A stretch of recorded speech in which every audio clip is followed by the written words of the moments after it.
บมือกันได้เลย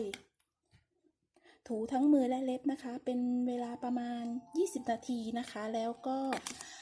ล้างออกด้วยน้ำอุ่นหรือสำลีชุบน้ำอุ่นล้างออกนะคะหรือล้างออกด้วยน้ำธรรมดาก็ได้ค่ะง่ายๆเท่านี้มือเราก็จะเนียนนุ่มแล้วก็ค่อยๆกระจ่างใสขึ้นนะคะ